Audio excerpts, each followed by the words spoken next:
Hello and welcome to the King's Forum podcast show. I have a special guest on my show, Megan. Hi, Megan. Hi. Nice to have you back. It's been a minute, hasn't it? It has been a minute. It was a subject that you wanted to talk about, freedom. Yes.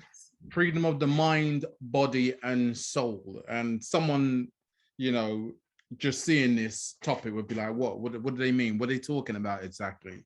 So we're going to kind of break it down. I'm going to read out some definitions and then we're going to have discussion around that and really get to the crux of it all. So let's start with the mind, freedom of the mind, Megan. Yeah. So definition,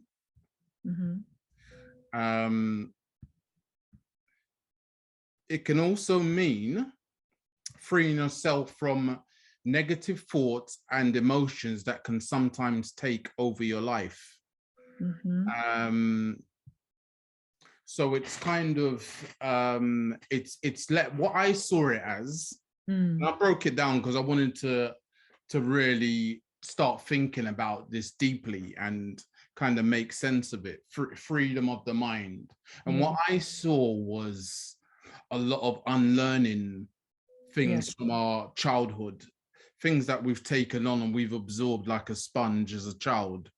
And then as we evolve as human beings, as people, and we start coming to our own, it's unlearning these things to really see our true selves. Yeah. And I looked at it that way. What's your thoughts on that? Yeah, similar. Although I do see emotions as a spectrum. I don't like to label them as negative nor positive because I really see that there's value in all. So for me, freedom of the mind would be to free yourself of those labels and the shame that you attach to them. So often we feel a lot of shame around negativity, quote unquote negativity. And when we do feel those heavier, more dense emotions, shame tends to arise and we tend to dismiss, deny, reject, disown those aspects of ourselves. Whereas if you were to cultivate that freedom, it would be to meet those parts of yourself with love and compassion, regardless of whether they fall on the more happy, lighter side of the spectrum or the more dense, heavier side of the spectrum. Because I feel like when you're able to do that, the contraction that you then feel in your body in response to said emotions, it doesn't, like, it's not there. Do you know what I mean? Like, you're able to regulate yourself and your nervous system so much more when you view emotions as something to be witnessed, to be curious about, to be open and compassionate with, rather than to be like, oh, this is negative and I don't want to feel this and I'm going to push that away, because all that does is create like restriction and it makes you feel trapped, which is the opposite to freedom. So freedom to me is really of the mind. The thing is, it's all connected. It's difficult for me to separate it. That's exactly it. Yeah. It's all one, basically. Yeah, it's hard to separate like the mind and the body, because they're in, even though they're sort of separate entities in a sense, they're also connected, because you know what your mind thinks your body responds with, and vice versa. So to me it's like all one. But yeah, that's what I see as freedom, is to liberate yourself of I guess attaching these labels and stigmas to your emotions and your thoughts, and just approaching yourself with curiosity and compassion. Yeah, but it gets me for that was very well explained, and it gets me thinking about people who can't free their mind, who are trapped and are caught up in their trauma and experiences that they've been through. So they find it hard to free themselves from that pain and what they've experienced, to see beyond it.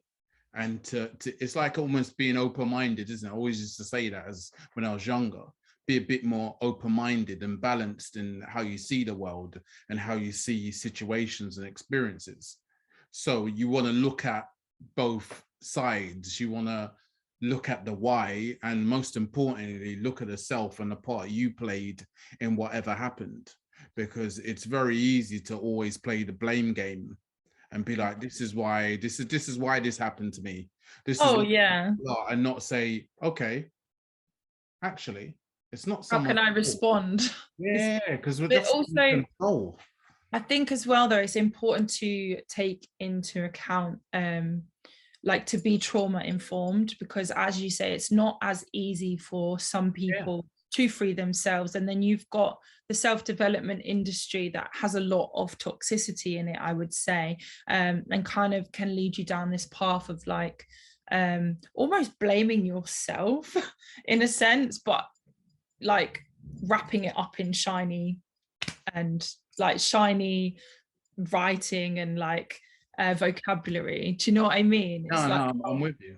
I'm with you. yeah, and I think like, yeah, it's not as easy for some people to free themselves, and I think it's difficult.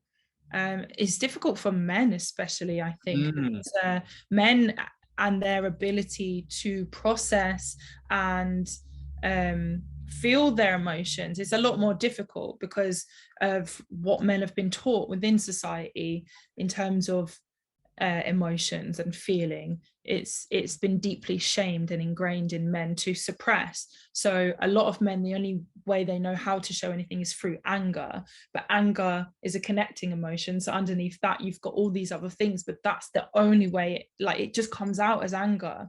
So I feel like, you've got a lot of men, and it's easy to say, like, this is freedom of the mind and like how to free your mind, but it is a process, and I think it's important to take into account that it's life's work. It's not like you just go and see a coach for 6 months and all of a sudden you're healed and life is great. Like sometimes we have trauma that's complex, and as well, trauma, this is another thing, a lot of people don't even realize that they have it because they think trauma and they think something horrific, but trauma could be so like it can be really minuscule but have had a profound effect on the mind and body. So it's a funny one.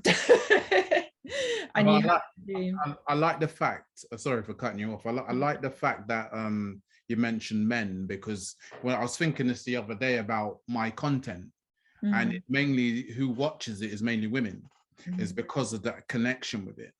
And some men do, don't get me wrong, but it's mainly going to be women because of being able to connect with yourself and, trying to get over the macho and the masculinity.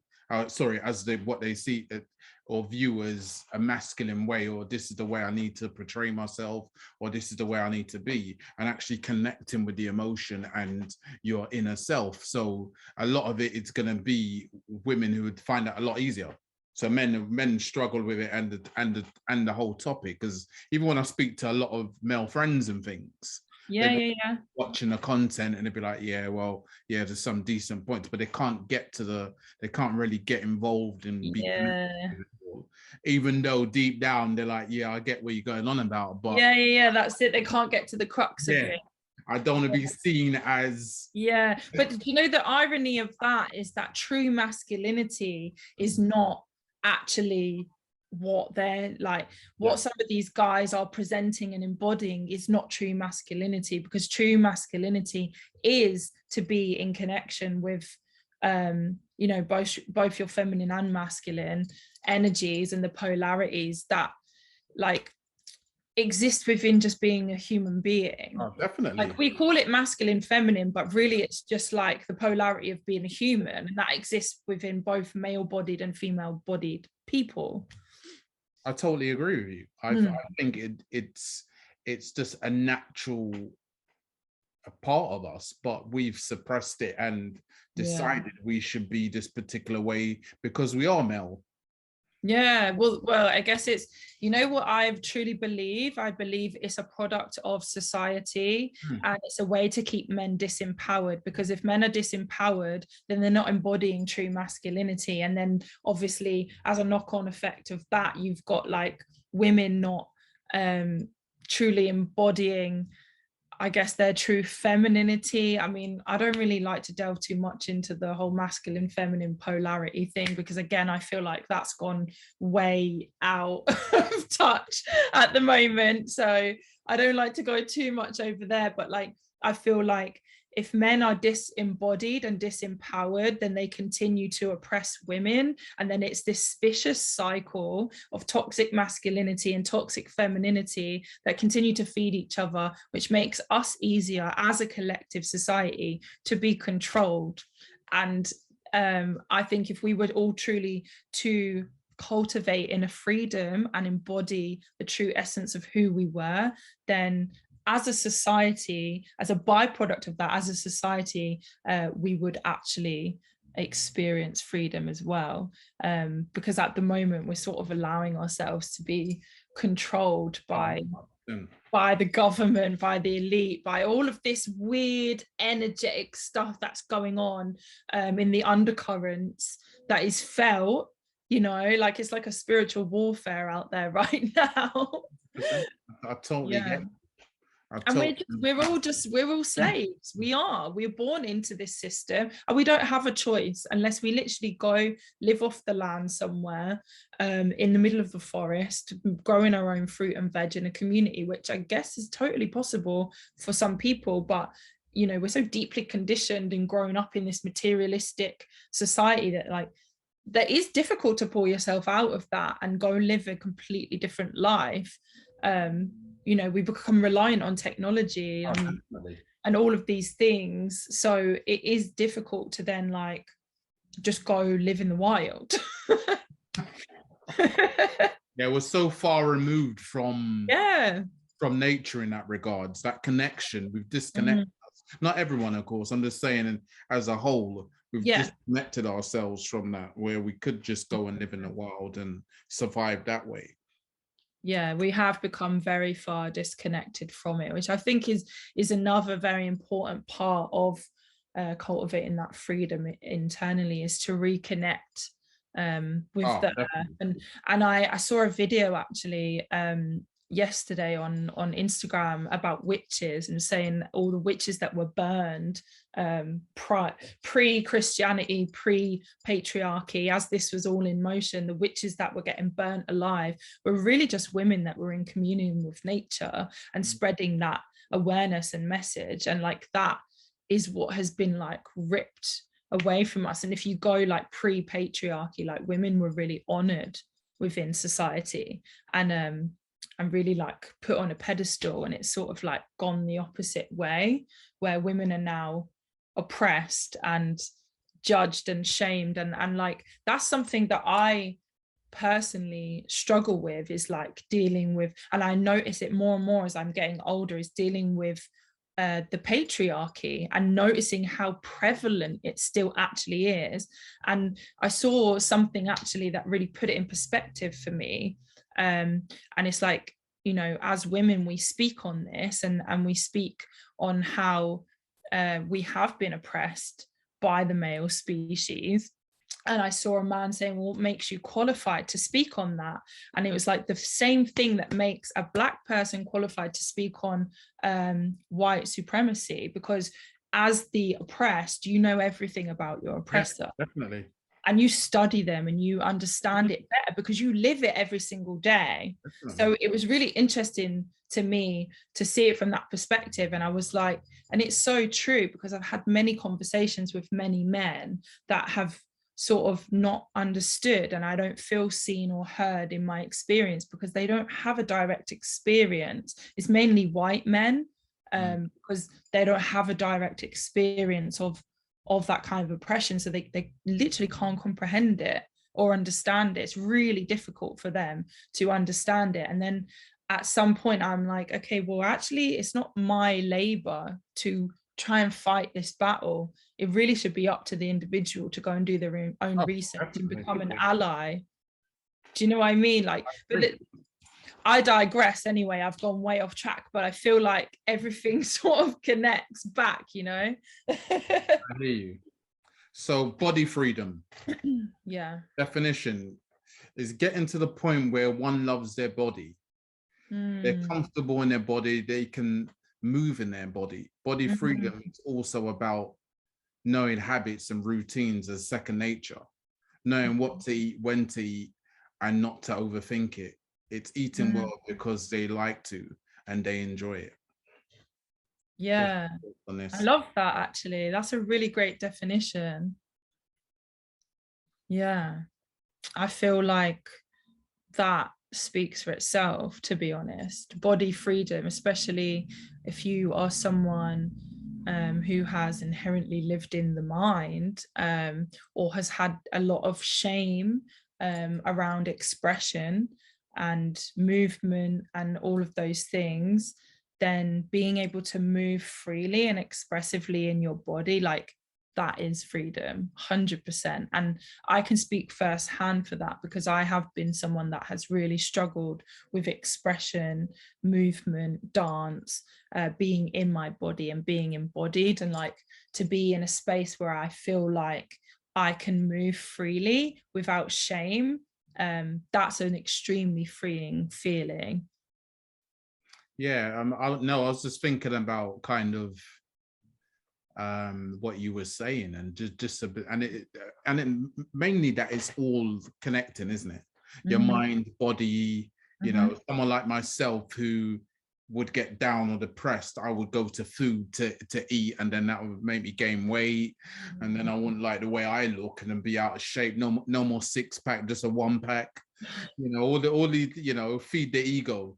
You know, this whole your perception of, you know, how you should look, you know, or the way you should look to be accepted in society, or, you know, big part of it as well, again, yeah. patriarchy as well. Like, you know, we live in a world that like literally strives for perfection, especially online with Instagram culture and stuff like that. Like, it's so, everything's so perfectly curated and aesthetically pleasing. And don't get me wrong, I'm a Virgo and I love aesthetically pleasing things. I love photography and I love like cool edits and stuff like that, but there has to be a real big awareness of where you're tipping over that line and kind of entering into the territory of like needing to look perfect yourself, you know, like have the perfect curvy body or 6-pack or whatever it is, you know, and like that is what is put, like, thrown in our faces all day every day. So then when we feel like, when we don't look like that, it's really difficult to then still embody this like love, this self-love, and again, like, obviously if you can embody that and you can look at these images or remove yourself from them, whatever one is best, and still be like, do you know what, like, I don't need to strive for that. I still love myself and I still embody that love and freedom within myself, then I just feel like that is a level of self-mastery, especially in today's world. Definitely. And it's very difficult though, that, you know, comparing yourself, that whole, that it being in a space of comparison all the time. Yeah. You know, I want a body like that. I want to look like that. I want to have a partner like that. You know, I'll be accepted if I look like this, if I wear these clothes, you know, and it's that constant, you know, battle with yourself. So it's very difficult. It's difficult. Exhausting, isn't it? and finding, and really truly finding yourself and accepting social media and all the outside noise for what it is. It's just, it's white noise. Yeah. If you can actually filter it out, and this is where your mind comes into it. Yeah, you know, and really can help you with this image of the freeing your body. If you can actually manage that and control that and realize that it's just noise. It's not, a lot of it isn't real. It isn't real. No. And if you can see it, it's like the Matrix. If you can see it for what it is, it's just code. It's just code here to control us. And it's bass tune. Yeah. it's like perfectly edited images to create this perfect image, but a lot of what you see isn't actually real, and like a lot of what you're seeing is is just edited photos and videos, and like people don't actually even look like that themselves, and they are really just presenting a version, like a tiny little fraction of their lives. The best bits is what you see in the online space. It's rare for people to be bringing both sides of the spectrum online, I guess in fear of being seen as like negative or whatever. But yeah, a lot of it is, it's not even real, and yet we find ourselves getting sucked into it. So to hold your own vibration there and continue to present yourself authentically, without getting sucked into that, I feel like it's hard work. And like I have kind of gone like that with it myself. I went through a phase where I was really just like, fuck it all, like I'm just gonna show up completely bare. I shaved my head. I was like, I'm not conforming to this, and then I found myself getting sucked back into it. And it's like, you have to have this real high level of presence, so that you don't get sucked into that, because it's so sneaky and addictive, that you don't even realize it's happening until like suddenly you're like looking in the mirror and picking yourself apart and being like, trying to be perfect for what? Like Yeah, exactly. It doesn't exist. no, it doesn't. And actually like embracing being messy and imperfect. I feel like as well, like this strive for physical perfectionism is a real mirror to the internal perfectionism that we're also trying to portray, by disowning and dismissing those heavier aspects of being human. And when you really think about it, it's like, but to be human is to experience it all.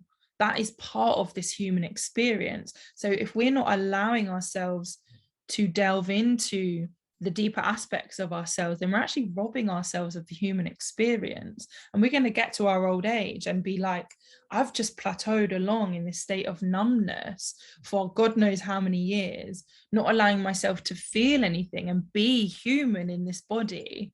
And I just feel like that's a really sad thing, because why, like, we're animals at the end of the day. Like, we feel things, we have this ego, we feel sadness and grief and empathy and compassion and like such an array of emotions, and I think that's a beautiful thing, to be able to experience that, because God knows one day you won't be able to. So you might as well embrace it whilst you're here.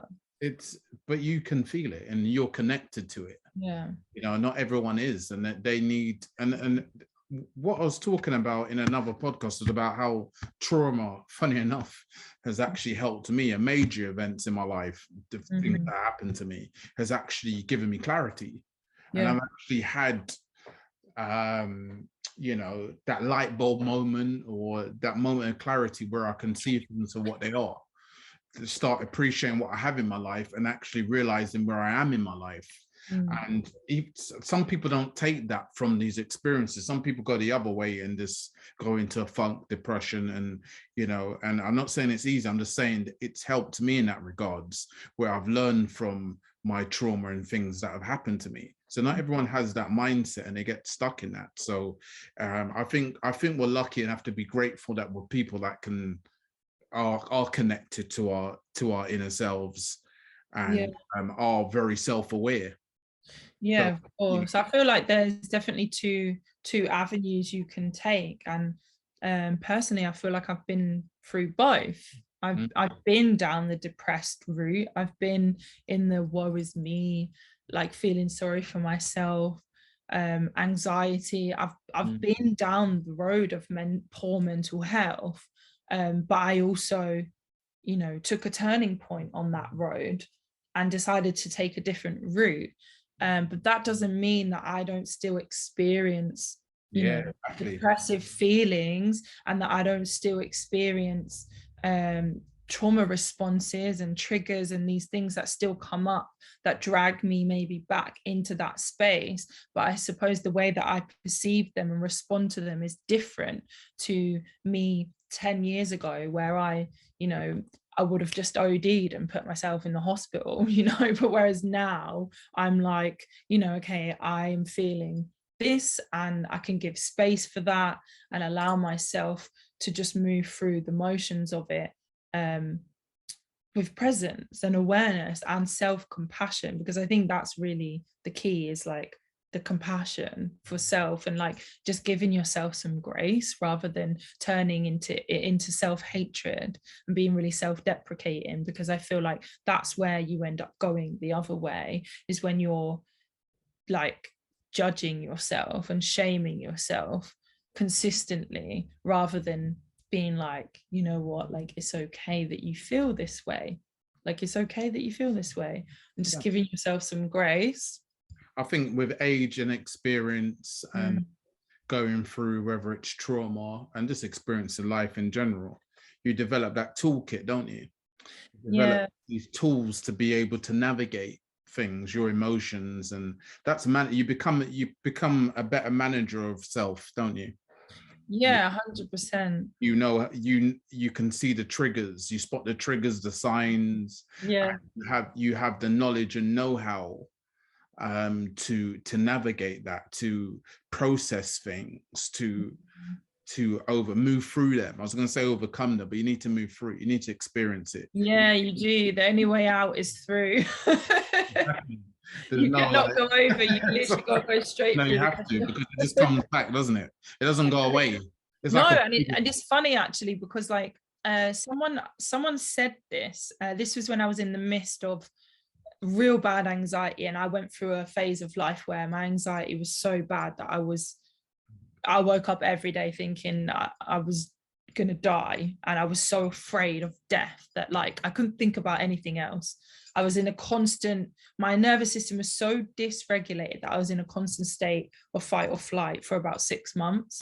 And I remember somebody saying the only way out is through, and I was so afraid of my own anxiety at that point that I couldn't even comprehend what they were saying, because I was like, so you're saying I have to go into the middle of this thing that I'm so terribly afraid of, and actually sit with it. And I think the reason why my anxiety was so bad is because it would flare up and I'd get this full body sensation like of panic, and I'd be sweating and my heart would be racing and I feel like I was dying. And it used to scare me so much that my attention, I would just go anywhere but there.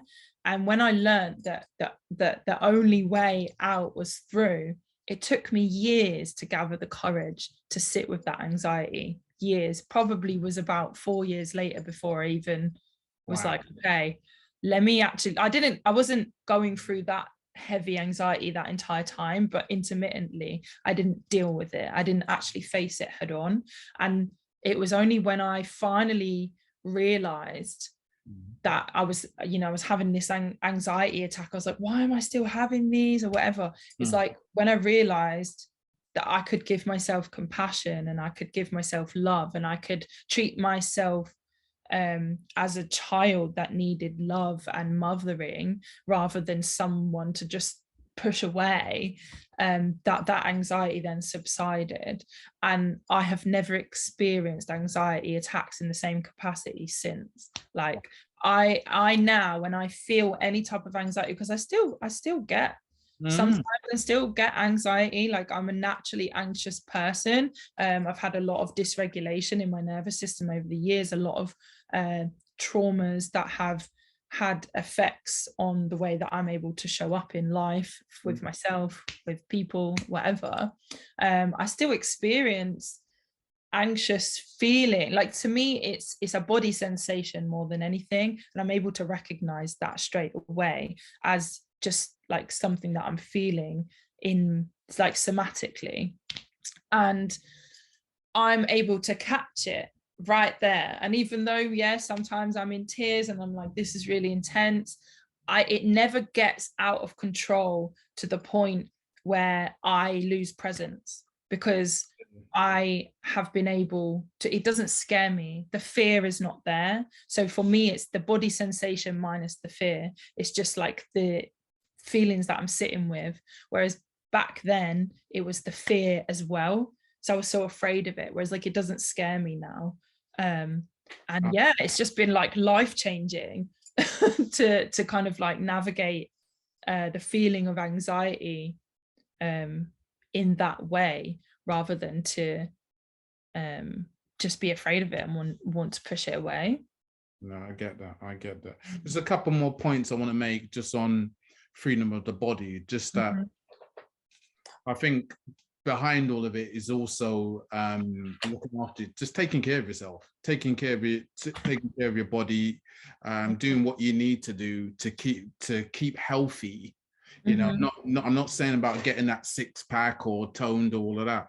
I'm just saying keep healthy. So exercise is good for us as human beings anyway. So I'm not saying extremes, but just going for long walks, things like that, the yoga, you know, things are good for your body and mind, meditation, breath work, things like that. And what we eat as well, nutrition, big thing, eating the right foods that give us energy. You know, feeling sluggish after the foods we eat, it's normally your great sign to know that you shouldn't be eating that.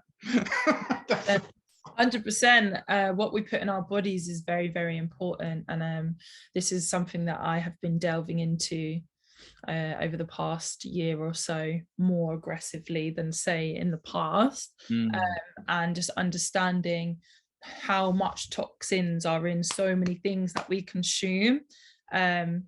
And honestly, like the main thing that I have learned about nutrition is to just eat whole foods, simple ingredients, none of these like million ingredients, processed stuff with stabilizers and like preservatives. And like, don't get me wrong, I'm not a perfect human. I'm still on this journey and I still eat things that are probably not the best, and I still drink coffee sometimes in the morning, even though I know that spikes my insulin, and I'm aware of these things, but I'm on the path, you know. And I feel like that is a super important thing, is your relationship to food.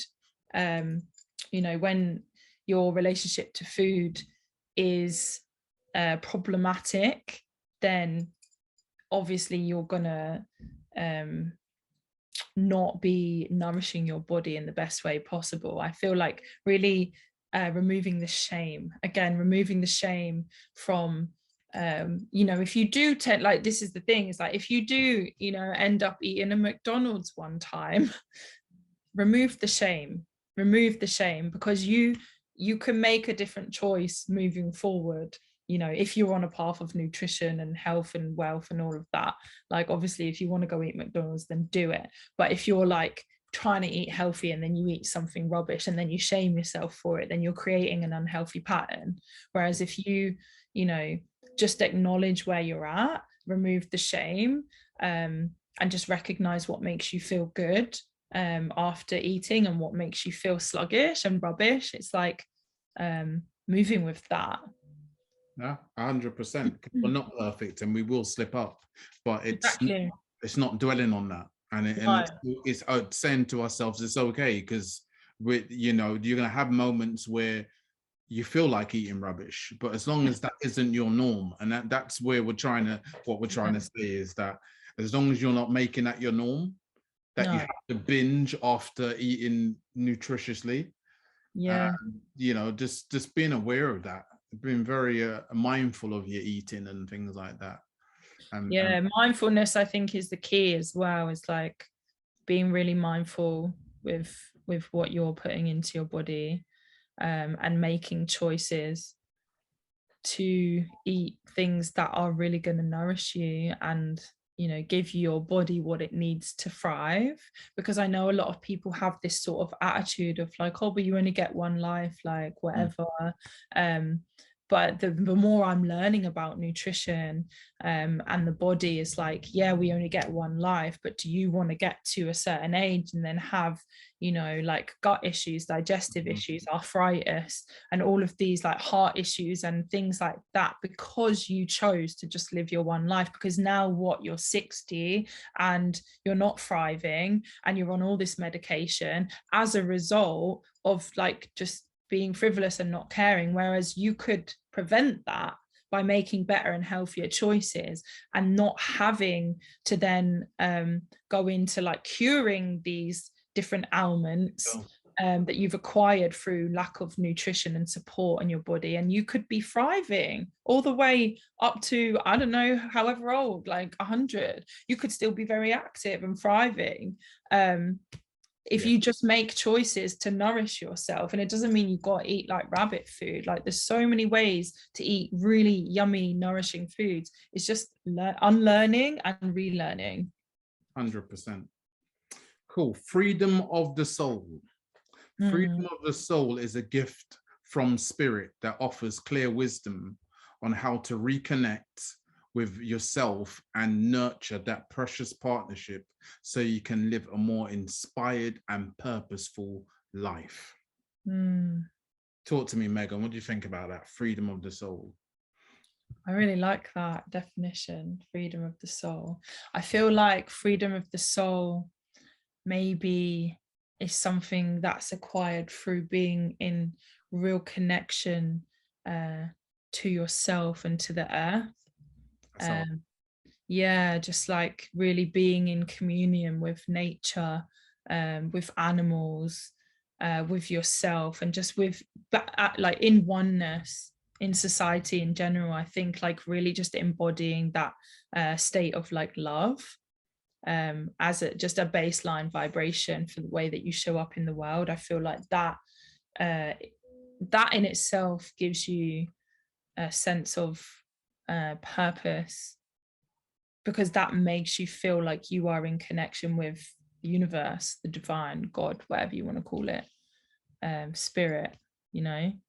I feel like the most purposeful I have ever felt in my life was when I'm really taking the time to just slow down and just be, and to pull myself out of, because at the moment, like I find myself being like really busy, and I'm not naturally a busy person. I love to like rest, and I'm struggling to find those slower moments. And I feel like it's really important when life is moving so fast, to find some slowness and slow down, because it's in that slowness, in that presence, that you find that connection to God or whatever, and in that you find purpose.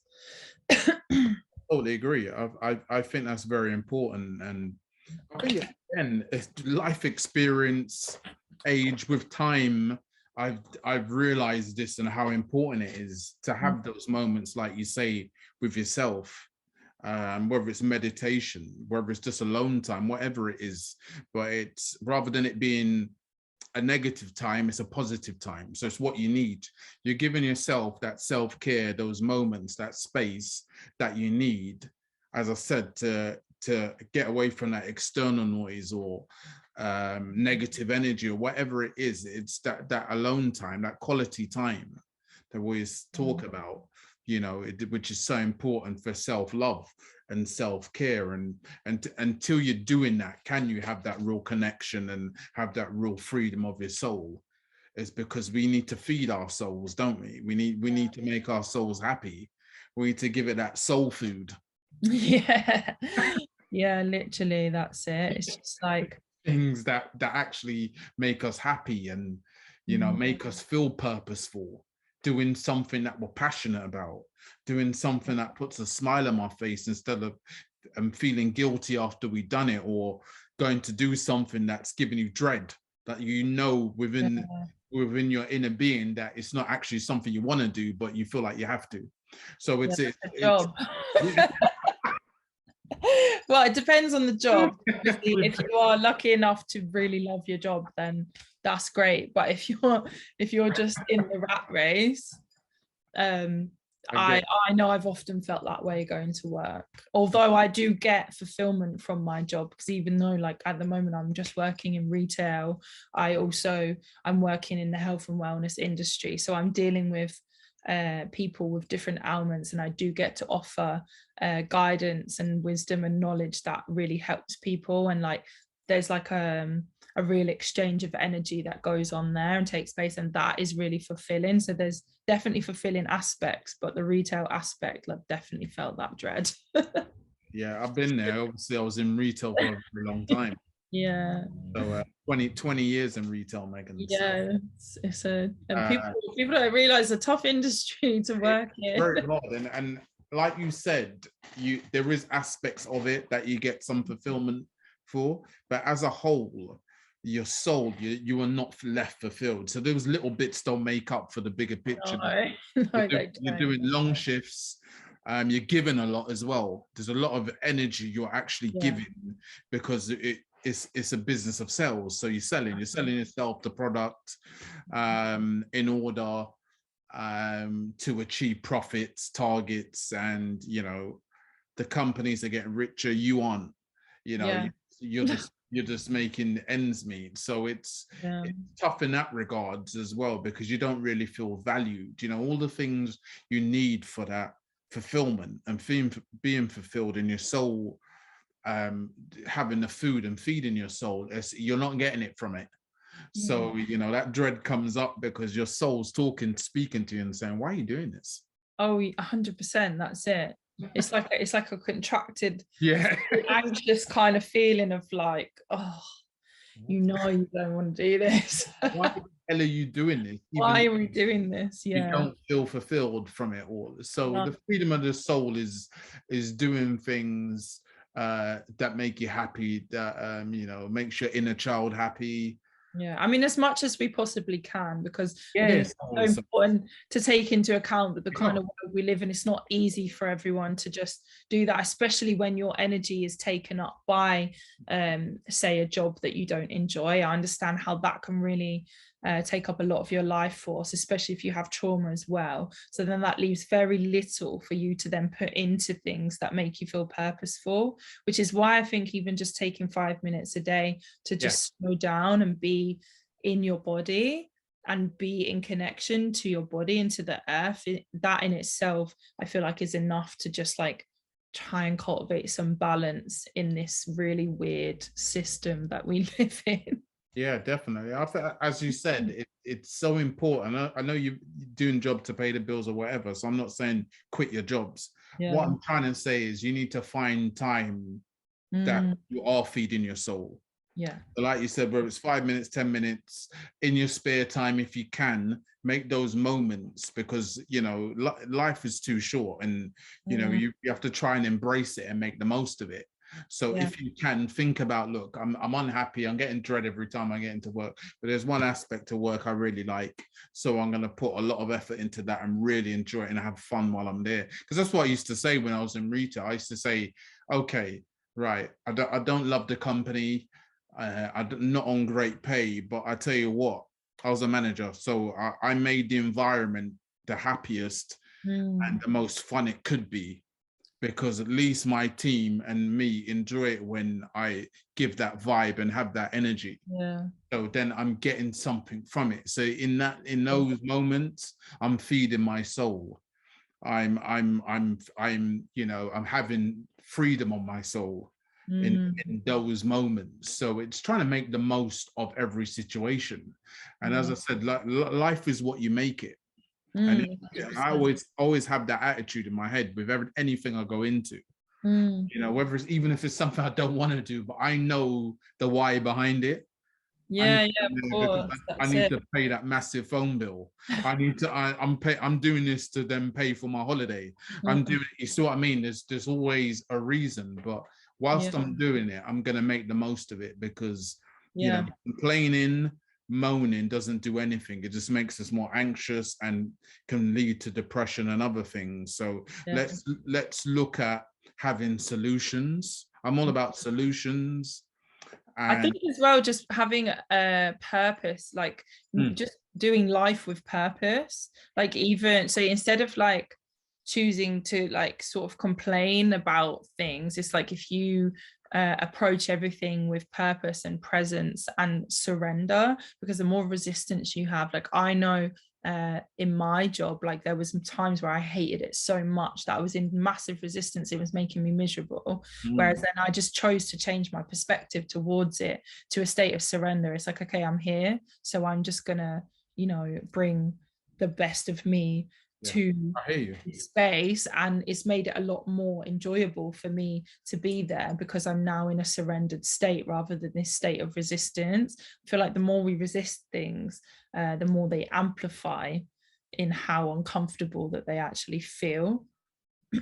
100%. And to round things up, I would just say from this conversation is look after yourselves, look after your mind. Feed your mind with positive, not watching the news all the time and all the negativity out there, being fed all the stuff on social media. A lot of it isn't real. Find your tribe, surround yourself with positive people. Yes, connect with people. Connect with people. That is such a big part. Read books that are going to help you grow, evolve. Give your body the food and nutrients it needs, exercise, downtime. Yeah, rest. Rest is super important too. Dopamine, this is another thing. We are constantly having dopamine given to us through social media, through apps, for our phones. So like turning your phone off and just slowing down and like being is really nourishing for the soul. Definitely. I totally agree.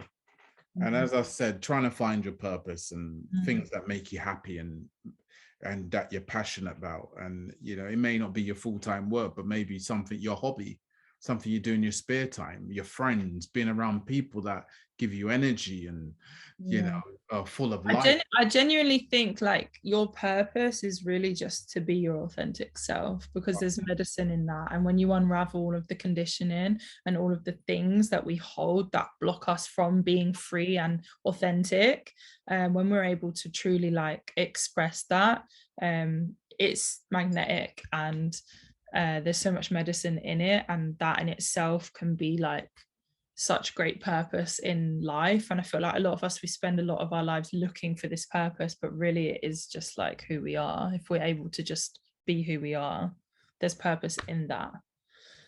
100%, and that's a great way to end this podcast. Megan, thank you very much for your time. It's always a pleasure talking with you. Thank you.